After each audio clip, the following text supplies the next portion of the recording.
Friends, welcome to easy English class.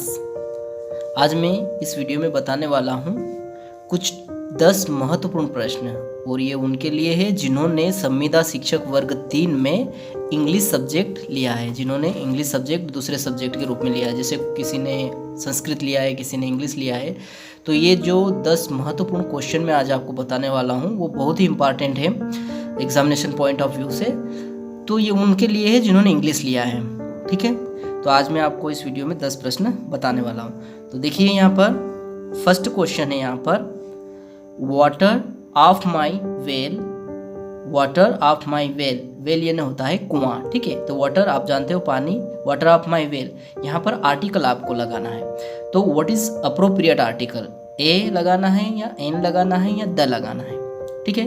तो यहाँ पर इस सेंटेंस में क्या आएगा, वाटर ऑफ माई वेल, यहाँ पर आएगा द, यहाँ पर आएगा द। देखो मैं आपको बता दूं कि वाटर जो है ये है मटेरियल नाउन, और कभी भी मटेरियल नाउन के साथ में हम आर्टिकल अक्षर नहीं लगाते हैं। जैसे कि अगर हमें बोलना हो कि ऑयल, ऑयल भी मटेरियल नाउन है, तो हम द ऑयल कभी नहीं बोलेंगे। वाटर, वाटर के पहले हम द आर्टिकल जो है कभी नहीं लगाएंगे, क्योंकि वाटर भी मटेरियल नाउन हो गया, है ना। गोल्ड, जैसे गोल्ड, गोल्ड भी हुआ मटेरियल नाउन, उसके साथ भी हम द नहीं लगाएंगे। किंतु यहाँ पर इस सेंटेंस में हमने द लगाया है, क्योंकि यहाँ पर द लगेगा। क्यों लगेगा, यदि सेंटेंस का जो है स्ट्रक्चर है वो इस प्रकार हो, किस प्रकार हो, जैसे नाउन, ठीक है, नाउन के बाद फिर ऑफ, और ऑफ के बाद फिर नाउन हो। यदि इंग्लिश में इस प्रकार का स्ट्रक्चर हो, बनावट हो, तो मटेरियल नाउन के पहले हम द आर्टिकल लगा सकते हैं। यहाँ देखिए वाटर मटेरियल नाउन है, और फिर यहाँ पर देखिए वाटर के तुरंत बाद ऑफ आ गया, ये वाटर नाउन बन गया, और ऑफ जो है बीच में आ गया, इसके बाद फिर नाउन आ गया माई, ठीक है। तो इसलिए जब ऐसे सेंटेंस का स्ट्रक्चर बनावट हो तो हम उसके मटेरियल नाउन के पहले द लगा सकते हैं। तो यहाँ हमने द लगाया, ठीक है। नेक्स्ट क्वेश्चन देखिए, राम हीज होमवर्क, ठीक है।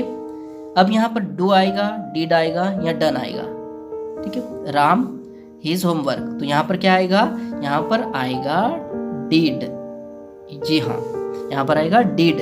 क्यों, क्योंकि जो राम है यदि हम डू लगाएंगे तो अगर प्रेजेंट टेंस का होगा तो हमें इसको डू को डज करना पड़ेगा, किंतु यहाँ पर है नहीं।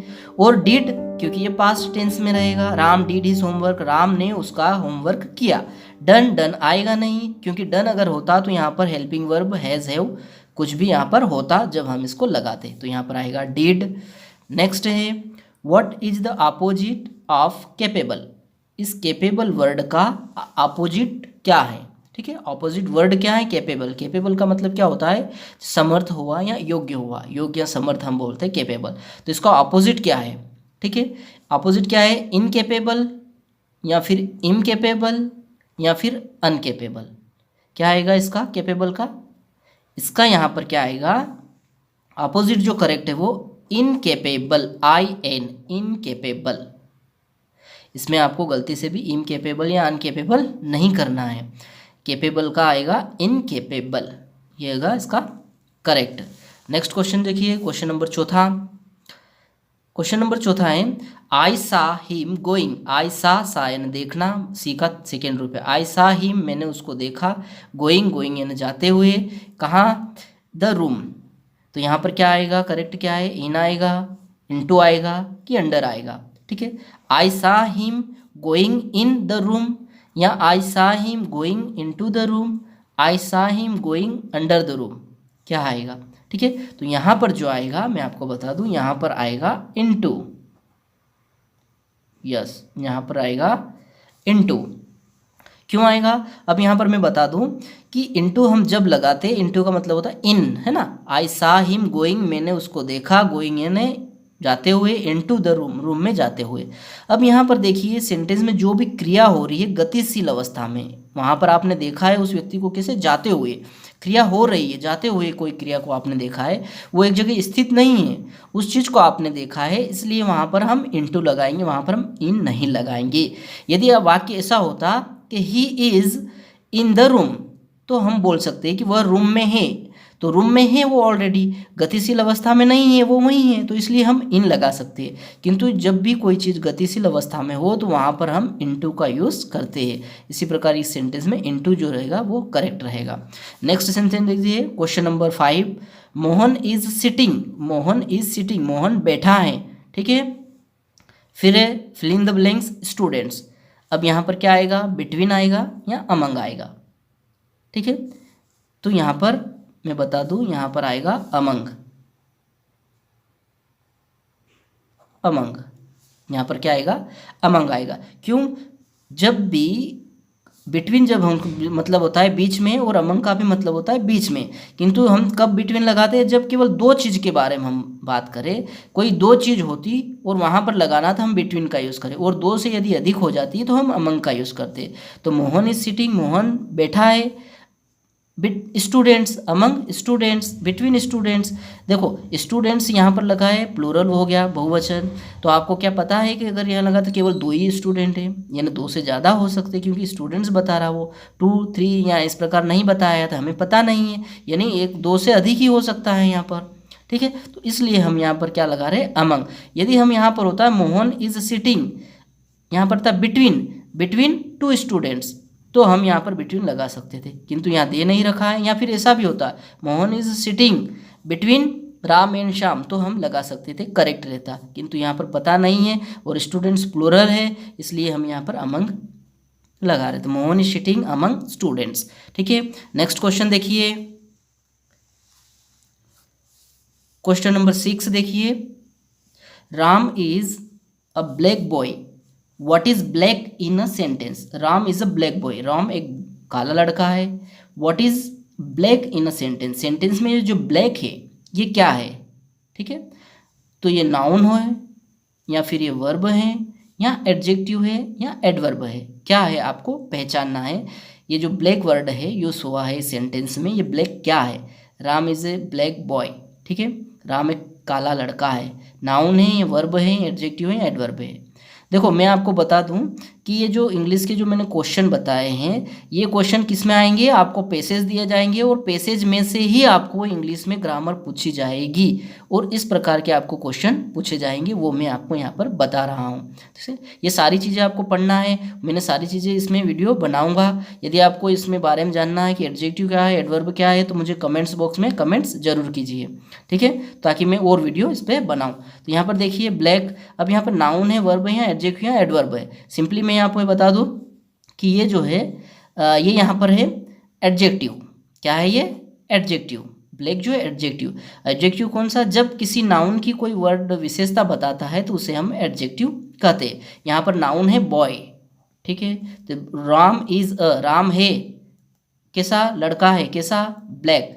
तो ये जो ब्लैक है इस नाउन की विशेषता बता रहा है ये ब्लैक वर्ड, तो यहाँ पर क्या है, ये एडजेक्टिव है। कोई भी वर्ड हुआ यहाँ, चाहे यहाँ पे ऐसा होता है Ram is a fair boy, fair यानी सुंदर, ठीक है, Ram is a handsome boy, तो जो फेयर हैंडसम ये सब क्या हो गया, एडजेक्टिव हो गया, ठीक है। तो यहाँ पर ब्लैक जो है एडजेक्टिव है, ठीक है। इसी प्रकार देखिए क्वेश्चन नंबर 7वां, द बॉय इज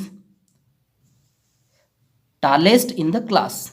अब यहाँ पर ए, एन और द क्या लगाना है, देखो यहाँ पर आएगा, यहाँ पर लगाना है आपको द, ठीक है। और द कैसे लगाना है, जैसे मैं बता दूं कि यदि आपको आर्टिकल पूछा जाए और रिक्त स्थान के तुरंत बाद आने वाला वर्ड, जैसे ये रिक्त स्थान, इसके तुरंत आने वाला वर्ड ये है टालेस्ट, तुरंत आने वाले वर्ड में यदि EST जुड़ा हो तो आपको आंख बीच के वहाँ पर द लगाना है। हाँ एक बार और सुन लिए, यदि आपको आर्टिकल लगाना हो और उसमें देख लीजिए कि रिक्त स्थान के बाद कौन सा भी वर्ड आए और उसमें यदि EST लगा हो लास्ट में, तो वहाँ पर आंख बीच के आपको द लगा देना है। जैसे boy is the tallest in the class, अगर यहाँ पर होता हाई और हाईएस्ट होता तो हाई में भी EST लगा है, इसलिए हम द लगाएंगे। तो एक बार जब भी सेंटेंस ऐसा आए तो उसको देख लिया करो और रिक्त स्थान के बाद देखो कि उसमें लास्ट में क्या है, वर्ड में EST लगा है क्या, यदि हो तो आंख बीच के द लगा दीजिए, ठीक है। नेक्स्ट क्वेश्चन देखिए, ही was shot, he was shot, उसे शूट कर दिया गया, उसे मार दिया गया, क्या है, अ गन। अब यहाँ पर देखिए by, he was shot by a gun, gun से मार दिया गया। देखो बाय का मतलब होता है से, विथ का भी मतलब के साथ, और फ्रॉम का मतलब होता है से, ठीक है। तो ही वॉज शॉट, उसको मार दिया गया, बाय अ गन, या he was shot with a gun, या he was shot from a gun. What is correct and what should be come here, यहाँ पर क्या आना चाहिए, ठीक है। तो यहाँ मैं बता दूँ, यहाँ पर आएगा विथ, यस, यहाँ पर आएगा विथ।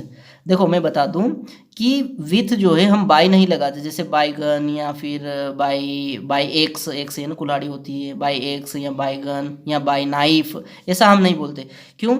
जब भी आपको इस प्रकार बोलना हो, यदि रिक्त स्थान के बाद वर्ड हो कैसा, यदि इंस्ट्रूमेंट हो, कोई भी इंस्ट्रूमेंट हथियार वगैरह हुआ और वहाँ पर आपको लगाना हो, तो बाय आपको कभी नहीं लगाना है, ये रॉन्ग है। हथियार के बारे में बात हो तो हमेशा वहाँ पर विथ आपको लगाना है। जैसे कि ही was shot bye with a gun, ये गन है, गन एक हथियार हुआ यहाँ पर, ठीक है। तो हम यहाँ पर विथ लगाएंगे। यदि हमें कुल्हाड़ी रहती एक्स तो भी हम लगाते विथ, और यदि चाकू होता ये भी इंस्ट्रूमेंट है तो हम लगाते विथ। तो जो भी इंस्ट्रूमेंट है उसके साथ में यदि आपको बोलना हो तो बाय नहीं लगाना है, उसके साथ में हमेशा विथ लगाना है। Okay, go ahead. एक और क्वेश्चन देखिए, question number 9, the opposite of under and Prince. Opposite word बताना है आपको किसका, अंडर का और प्रिंस का, ठीक है। अंडर का अपोजिट वर्ड का होगा, अंडर यानी क्या होता है, अंडर यानी नीचे होता है, और अंडर का अपोजिट होगा ओवर। क्या होगा अंडर का अपोजिट, ओवर, ओवर, ओवर, ठीक है। प्रिंस, प्रिंस यानी राजकुमार होता है, इसका अपोजिट क्या होगा, प्रिंसेस, यस, प्रिंसेस, इसका क्या होगा, प्रिंसेस, ठीक है। Question number 10, another word for luxury, reject, neglect, ठीक है। अनादर वर्ड यहाँ पर पूछा है कि इन वर्डों का दूसरा वर्ड क्या हो सकता है। मतलब क्वेश्चन ऐसा भी आ सकता है या फिर क्वेश्चन ऐसा आ सकता है कि सिनोनिम बताओ, इन वर्ड के सिनोनिम्स बताओ। तो लग्जरी, रिजेक्ट और नेग्लेक्ट के लिए दूसरा वर्ड क्या है, या फिर इनका सिनोनिम्स बताओ, ठीक है। तो लग्जरी का मतलब होता है जैसे विलासिता की, जहाँ हमें कंफर्ट मिलता हो, आनंद मिलता हो, लग्जरी की चीज़ें, तो उसे हम लग्जरी बोलते हैं, ठीक है। इसमें क्या होता है, इसका सेम वर्ड यहाँ सिनोनिम्स क्या होता है, इसका सिनोनिम आप लिख सकते हो रिचनेस, RICHNESS, रिचनेस, जिसका होता है रिचनेस का अपन महान या अच्छा, ठीक है, रिचनेस का भी बोलते हैं। या फिर हेडोनिज्म, हेडोनिज्म का भी मतलब होता है लग्जरी का, ये सिनोनिम्स होता है, ठीक है, दूसरा वर्ड होता है। हेडोनिज्म का मतलब होता है कंफर्ट, यहाँ ग्रेट कंफर्ट, यहाँ एक स्थान जहाँ पर हमें कंफर्ट मिलता है, यहाँ प्लेजर मिलता है, प्लेजर यानी खुशी, आनंद मिलती है, ठीक है। तो लग्जरी भी एक प्लेस जो विलासिता का होता है, यहाँ कंफर्ट जो हमें देता है, ठीक है। तो उसका सिनोनिम्स होगा रिचनेस या हेडोनिज्म, ठीक है, दोनों। अब रिजेक्ट का तो आपको पता ही है, रिजेक्ट का दूसरा वर्ड क्या हो सकता है या इसको सिनोनिम क्या हो सकता है, ठीक है। रिजेक्ट का हम क्या बुलाएंगे, रिजेक्ट का हो सकता है डिनाई, डिनाई है ना, अपन मना कर देना, बिल्कुल, ठीक है, डिनाई कर देना। या फिर डिसमिस